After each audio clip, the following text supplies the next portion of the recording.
This question's for Charlie. It comes from Stephen Tedder in Atlanta. He's been a Berkshire shareholder for 10 years and says, you and your friend Li Lu have been very optimistic with respect to investing opportunities in China.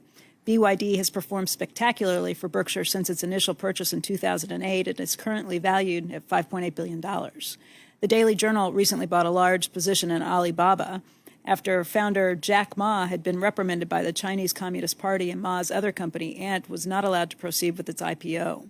What are your current thoughts on China and whether the communist leaders will allow businesses with strong leadership to flourish in decades to come?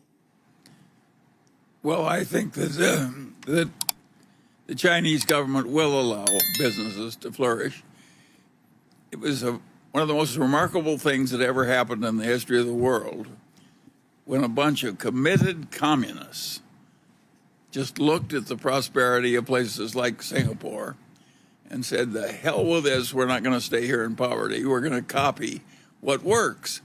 And they changed communism. They just accepted Adam Smith and added it to their communism. And said, now we have communism with Chinese characteristics, which is China with a free market with a bunch of billionaires and so forth.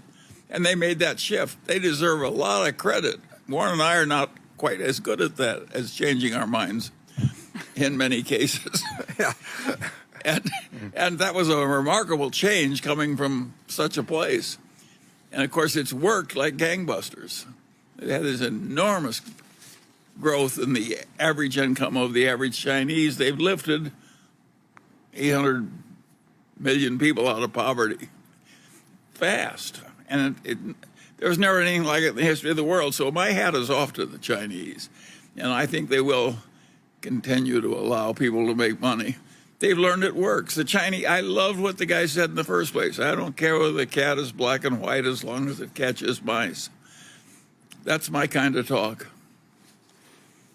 In that list of the 20 most valuable companies, just 3 are Chinese. Now, if you're looking out 30 years, how many do you think will be Chinese? My guess is more, but I don't think they'll top the United States. But who knows? It's amazing what has been accomplished, and yeah, really amazing. And they found what works. I mean, there's nothing like finding something works in order to sort of reinforce ideas over time, and we'll see what happens. But I would bet there will be more than 3, but I will bet the United States has more than China has, too.